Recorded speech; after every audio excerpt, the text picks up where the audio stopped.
Hi ಸ್ನೇಹಿತರೆ, ಎಲ್ಲರಿಗೂ ನಮಸ್ಕಾರ. ನೋಡಿ, ಗೃಹಲಕ್ಷ್ಮಿ ಯೋಜನೆಯ ಪ್ರತಿಯೊಂದು ಫಲಾನುಭವಿಗಳಿಗೆ ಕೊನೆಗೂ ಸರ್ಕಾರದಿಂದ 3 ಕಂತಿನ 6,000 ಹಣನ ಜಮಾ ಮಾಡಿದೆ. ಸಾಕಷ್ಟು ಫಲಾನುಭವಿಗಳು 6,000 ಹಣನ ಕೂಡ ಪಡ್ಕೊಂಡಿದ್ದೀರಾ.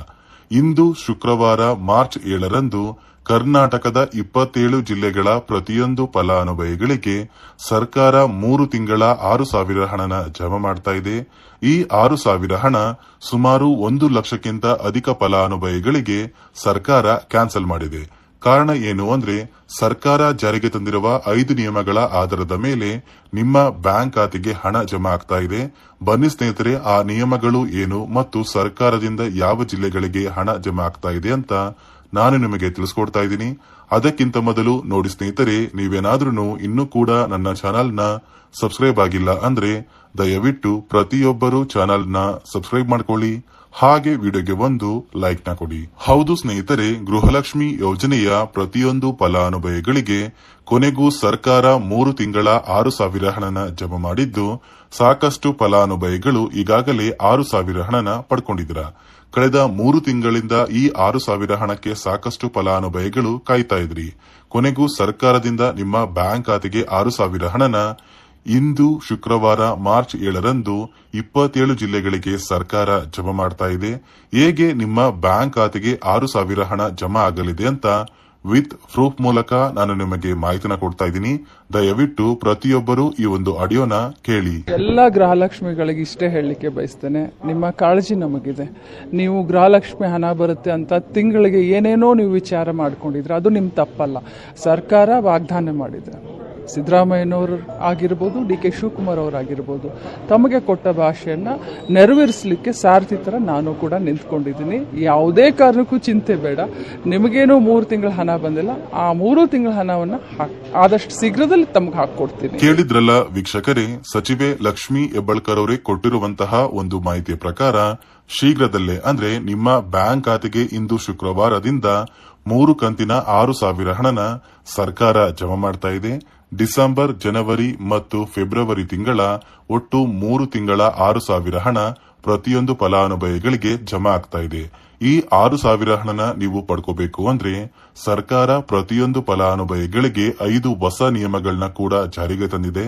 ಇದೇ ಒಂದು ಕಾರಣಕ್ಕೆ ಸುಮಾರು 1 ಲಕ್ಷಕ್ಕಿಂತ ಅಧಿಕ ಫಲಾನುಭವಿಗಳ ಬ್ಯಾಂಕ್ ಖಾತೆಗೆ ಈ ಬಾರಿ ಸರ್ಕಾರ 6,000 ಹಣನ ಕ್ಯಾನ್ಸಲ್ ಮಾಡಿದೆ. ಒಂದು ವೇಳೆ ನೀವು ಕೂಡ ಈ ನಿಯಮಗಳನ್ನ ಪಾಲಿಸಿಲ್ಲ ಅಂದ್ರೆ ನಿಮ್ಮ ಬ್ಯಾಂಕ್ ಖಾತೆಗೂ ಕೂಡ ಸರ್ಕಾರ ಹಣನ ಕ್ಯಾನ್ಸಲ್ ಮಾಡುತ್ತೆ. ಹಾಗಾದ್ರೆ ಬನ್ನಿ ಸ್ನೇಹಿತರೆ, ಆ 5 ನಿಯಮಗಳು ಏನು ಅಂತ ಕೂಡ ತಿಳ್ಕೊಳ್ಳೋಣ. ಅದಕ್ಕಿಂತ ಮೊದಲು ಇಂದು ಶುಕ್ರವಾರ ಮಾರ್ಚ್ 7ರಂದು ಕರ್ನಾಟಕದ ಯಾವ ಜಿಲ್ಲೆಗಳ ಫಲಾನುಭವಿಗಳಿಗೆ ಸರ್ಕಾರ 6,000 ಹಣನ ಜಮಾ ಮಾಡ್ತಾ ಇದೆ ಅಂತ ನಾನು ನಿಮಗೆ ತಿಳಿಸ್ಕೊಡ್ತಾ ಇದ್ದೀನಿ. ನೋಡಿ ಸ್ನೇಹಿತರೆ, ಮೊದಲಿಗೆ ಬಾಗಲಕೋಟೆ, ಬೆಂಗಳೂರು ನಗರ, ಬೆಂಗಳೂರು ಗ್ರಾಮಾಂತರ, ಬೆಳಗಾವಿ, ಬಳ್ಳಾರಿ, ಬೀದರ್, ವಿಜಯನಗರ, ಚಾಮರಾಜನಗರ, ಚಿಕ್ಕಬಳ್ಳಾಪುರ, ಚಿಕ್ಕಮಗಳೂರು, ಚಿತ್ರದುರ್ಗ, ದಕ್ಷಿಣ ಕನ್ನಡ, ದಾವಣಗೆರೆ, ಧಾರವಾಡ, ಗದಗ, ಕಲಬುರಗಿ, ಹಾಸನ, ಹಾವೇರಿ, ಕೊಡಗು, ಕೋಲಾರ, ಕೊಪ್ಪಳ, ಮಂಡ್ಯ, ಮೈಸೂರು, ರಾಯಚೂರು, ರಾಮನಗರ, ಶಿವಮೊಗ್ಗ, ತುಮಕೂರು, ಉಡುಪಿ, ಉತ್ತರ ಕನ್ನಡ, ಯಾದಗಿರಿ ಮತ್ತು ಬಿಜಾಪುರ.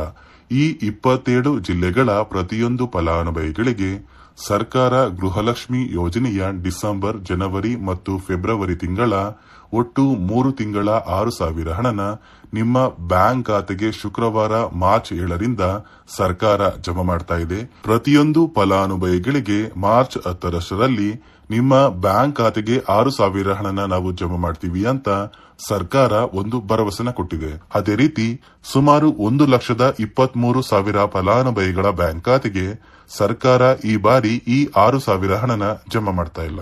ಸರ್ಕಾರ ಗೃಹಲಕ್ಷ್ಮಿ ಯೋಜನೆಯ 16ನೇ ಕಂತಿನ ಹಣಕ್ಕಾಗಿ ಪ್ರತಿಯೊಂದು ಫಲಾನುಭವಿಗಳ ಒಂದು ದಾಖಲಾತಿಗಳನ್ನ ಮರು ಪರಿಶೀಲನೆ ಮಾಡುವಂತಹ ಸಂದರ್ಭದಲ್ಲಿ ಸಾಕಷ್ಟು ಫಲಾನುಭವಿಗಳಿಗೆ ಸರ್ಕಾರ ಇತ್ತೀಚೆಗೆ ಜಾರಿಗೆ ತಂದಿರುವ 5 ಹೊಸ ನಿಯಮದ ಆಧಾರದ ಮೇಲೆ ಅವರ ಬ್ಯಾಂಕ್ ಖಾತೆಗೆ ಯಾವುದೇ ರೀತಿಯ ಗೃಹಲಕ್ಷ್ಮಿ ಯೋಜನೆಯ ಹಣನ ಜಮಾ ಮಾಡೋದಕ್ಕೆ ಆಗೋದಿಲ್ಲ ಅಂತ ತಿಳಿದು ಬಂದಿದ್ದು, ಸುಮಾರು 1,23,000 ಫಲಾನುಭವಿಗಳ ಒಂದು ಗೃಹಲಕ್ಷ್ಮಿ ಯೋಜನೆಯ ಹಣ ಸರ್ಕಾರ ಕ್ಯಾನ್ಸಲ್ ಮಾಡಿದೆ. ಹಾಗಾದ್ರೆ ಬನ್ನಿ ಸ್ನೇಹಿತರೆ, ಸರ್ಕಾರ ಜಾರಿಗೆ ತಂದಿರುವ 5 ಹೊಸ ನಿಯಮಗಳು ಏನು ಅಂತ ನಾನು ನಿಮಗೆ ತಿಳಿಸ್ಕೊಡ್ತಾ ಇದ್ದೀನಿ. ನೋಡಿ ಸ್ನೇಹಿತರೆ, ಮೊದಲನೆಯ ಒಂದು ನಿಯಮ ಬಂದು, ಗೃಹಲಕ್ಷ್ಮಿ ಯೋಜನೆಯ ಪ್ರತಿಯೊಂದು ಫಲಾನುಭವಿಗಳು ಯಾರೆಲ್ಲ ಇದ್ದೀರಾ, ನಿಮ್ಮ ಮನೆಯ ಪ್ರತಿಯೊಂದು ಸದಸ್ಯರ ಆಧಾರ್ ಕಾರ್ಡ್ನ ನಿಮ್ಮ ಬಳಿ ಇರುವಂತಹ ಒಂದು ರೇಷನ್ ಕಾರ್ಡಿಗೆ ಕಡ್ಡಾಯವಾಗಿ ಲಿಂಕ್ ಮಾಡಿಸಬೇಕು. ಈ ಒಂದು ನಿಮ್ಮ ಆಧಾರ್ ಕಾರ್ಡ್ನ ಲಿಂಕ್ ಮಾಡಿಸೋದಕ್ಕೆ KYC ಅಂತ ಕರೀತಾರೆ. ಸಾಕಷ್ಟು ಫಲಾನುಭವಿಗಳ ಒಂದು ರೇಷನ್ ಕಾರ್ಡಿಗೆ KYC ಪೆಂಡಿಂಗ್ ಇದೆ. ಅದೇ ಒಂದು ಕಾರಣಕ್ಕೆ ಸರ್ಕಾರ ಈ ಬಾರಿ ಈ 5 ಹೊಸ ನಿಯಮಗಳನ್ನ ಜಾರಿಗೆ ತಂದಿದೆ. ಸ್ನೇಹಿತರೆ, ಅದೇ ರೀತಿ ಎಲ್ಲರಿಗೂ ಎರಡನೆಯ ಒಂದು ನಿಯಮ ಬಂದು, ಸಾಕಷ್ಟು ಫಲಾನುಭವಿಗಳ ಒಂದು ಆಧಾರ್ ಕಾರ್ಡ್ ಏನಿದೆ, ಆ ಒಂದು ಆಧಾರ್ ಕಾರ್ಡ್ 15 ವರ್ಷ ಅಥವಾ 15 ವರ್ಷಕ್ಕಿಂತ ಹೆಚ್ಚು ಹಳೆಯ ಆಧಾರ್ ಕಾರ್ಡ್ ಆಗಿದೆ. ಈ ಒಂದು ಫಲಾನುಭವಿಗಳು ಅವರ ಆಧಾರ್ ಕಾರ್ಡ್ಗೆ ಯಾವುದೇ ರೀತಿಯ ತಿದ್ದುಪಡಿ ಕೂಡ ಮಾಡಿಸಿಲ್ಲ ಮತ್ತು ಯಾವುದೇ ರೀತಿಯ ಒಂದು ಅಪ್ಡೇಟ್ ನ ಕೂಡ ಮಾಡಿಸಿಲ್ಲ. ಅದೇ ಒಂದು ಕಾರಣಕ್ಕೆ ನಿಮ್ಮ ಆಧಾರ್ ಕಾರ್ಡ್ ನ ನೀವು ತಿದ್ದುಪಡಿ ಮಾಡಿಸಿಲ್ಲ ಅಂದ್ರೆ ನಿಮ್ಮ ಬ್ಯಾಂಕ್ ಖಾತೆಗೆ 2,000 ಹಣ ಜಮಾ ಆಗ್ತಾ ಇಲ್ಲ. ಸರ್ಕಾರ 16ನೇ ಕಂತಿನ ಹಣ ಜಮಾ ಮಾಡುವ ಮುಂಚೆ ಪ್ರತಿಯೊಂದು ಫಲಾನುಭವಿಗಳ ಒಂದು ದಾಖಲಾತಿಗಳನ್ನ ಮರುಪರಿಶೀಲನೆ ಮಾಡಿದ್ದಾರೆ. ಈ ಒಂದು ಸಂದರ್ಭದಲ್ಲಿ ಫಲಾನುಭವಿಗಳು ಸರ್ಕಾರಕ್ಕೆ ತೆರಿಗೆ ಕಟ್ತಾ ಇರೋದು ತಿಳಿದು ಬಂದಿದೆ.